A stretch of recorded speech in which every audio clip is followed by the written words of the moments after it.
जगत किस ओर जा रहा है? सप्रेम हरिस्मरण। आपका कृपा पत्र मिल गया। विलंब से उत्तर जा रहा है, क्षमा करें।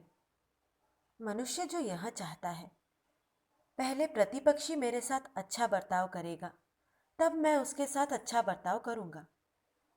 यह उसकी भूल है, क्योंकि जैसा वह चाहता है वैसा ही उसका प्रतिपक्षी भी चाहता होगा। फिर अच्छाई की पहल कौन करेगा? बुद्धिमानी तो इसी में है कि दूसरा बुरा करे तब भी हम तो उसका भला ही करें। भलाई की पहल करने में संकोच और लज्जा होना तो पाप बुद्धि का ही परिचायक है। वस्तुतः कल्याणकामी पुरुष को कभी भी किसी के साथ असत व्यवहार करना ही नहीं चाहिए। कोई मेरे साथ बुराई करता है, इसलिए बुराई को बुराई मानता और कहता हुआ भी अभिमानवश मैं भी उसके प्रति बुराई करूं। दूसरा जहर खाता है तो मैं भी खाऊं, यह कोई समझदारी की बात नहीं है। भला मनुष्य अपनी भलाई को कैसे छोड़े? वह अपने स्वभाव से क्यों च्युत हो? असल में अपना स्वार्थ भी भलाई करने में ही है। प्रत्येक मनुष्य के लिए यही बात है। फिर जो परमार्थ के साधक हैं, उनको तो संतों का आदर्श ग्रहण करना चाहिए। श्री रामचरितमानस में भगवान श्री शंकर जी के वचन हैं, उमा संत कई इहई बड़ाई, मंद करत जो करई भलाई। संत की यही महिमा है कि वह बुराई करने पर भी उसके साथ भलाई करता है। फिर उन्होंने चंदन की उपमा देकर समझाया है। जो कुठार चंदन को काटता है, चंदन उस कुठार की लकड़ी की मूठ में अपना गुण सुगंधि भर देता है। काटई परसु मलय सुनु भाई, निज गुण देई सुगंध बसाई। इसलिए बुराई करने वाले के साथ भलाई ही करनी चाहिए और सात्विक साहस के साथ उसकी पहल भी अपनी ओर से ही होनी चाहिए। इसमें जरा भी संकोच या अपमान का बोध नहीं होना चाहिए। इस अपमान का यदि पुरस्कार प्राप्त करना हो तो भगवान के यहाँ से बड़ा सुंदर पुरस्कार भी मिल सकता है। आपने लिखा कि विकासवाद के सिद्धांत के अनुसार उत्तरोत्तर उन्नति होनी चाहिए और भौतिक उन्नति हो भी रही है, पर लोगों के मनों में पाप भावना बढ़ती जा रही है। तो क्या भौतिक उन्नति को ही उन्नति मानना चाहिए? और यदि ऐसा नहीं है तो इसका क्या परिणाम होगा? इसका उत्तर यह है कि मेरी समझ से तो यह विकासवाद का सिद्धांत ही सर्वथा भ्रमपूर्ण है।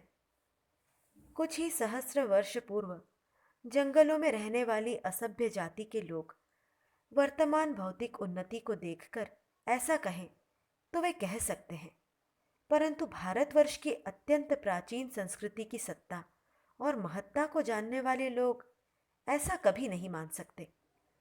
हमारा तो यह सिद्धांत है कि अच्छा बुरा समय चक्रवत आता जाता रहता है। सत्य युग के बाद क्रमशः कलियुग आता है और कलियुग के बाद पुनः सत्य युग। इस समय कलियुग के प्रारंभ का संधि काल चल रहा है। अतएव इस समय जगत की गति वस्तुतः उन्नति की ओर नहीं पर अवनति की ओर है। उन्नति अवनति की कसौटी चमत्कार पूर्ण भौतिक साधनों का आविष्कार नहीं है, उसकी सच्ची कसौटी है समष्टि के मन की उच्चतम सात्विक स्थिति। यदि समष्टि में गीतोक्त दैवी संपत्ति बढ़ रही है तो समझना चाहिए उन्नति हो रही है, और आसुरी संपत्ति बढ़ रही है तो अवनति हो रही है। भौतिक उन्नति से न इसका विरोध है न मेल। बड़ी सी बड़ी भौतिक संपत्ति के साथ भी दैवी संपत्ति रह सकती है, और भौतिक संपत्ति के सर्वथा अभाव में भी आसुरी संपत्ति आ सकती है। हमारे प्राचीन युगों में भौतिक संपत्ति की पूर्ण प्रचुरता थी, परंतु उसका प्रयोग होता था सात्विक भावापन्न पुरुषों की सुबुद्धि के द्वारा वास्तविक जन कल्याणकारी कार्यों में। आज की भौतिक संपत्ति ऐसी नहीं है। अणुशक्ति का आविष्कार भौतिक उन्नति का एक अद्भुत उदाहरण है, परंतु मनुष्य की राक्षसी और आसुरी बुद्धि के कारण उसका प्रथम प्रयोग होता है क्रूरतापूर्ण विपुल जनसंहार में।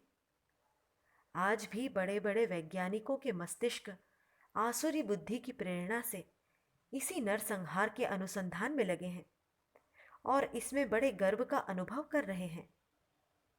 आसुरी संपत्ति का अवश्यम भावी परिणाम श्री भगवान बतलाते हैं।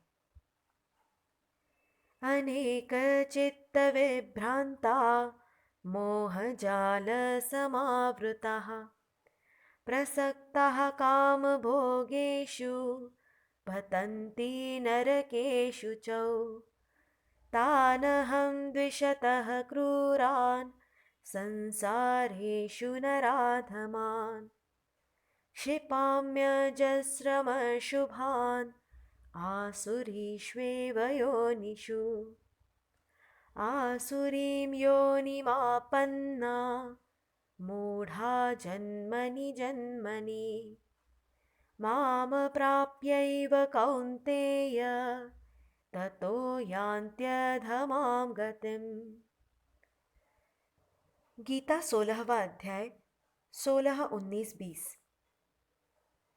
वे अनेक प्रकार की कामनाओं से भ्रमचित्त हुए, मोहजाल में फंसे हुए और विषयों में अत्यंत आसक्ति रखने वाले लोग अपवित्र नरकों में गिरते हैं। उन द्वेष हृदय, क्रूर कर्मा, पाप परायण नराधमों को मैं संसार में बार बार आसुरी योनियों में गिराता हूँ।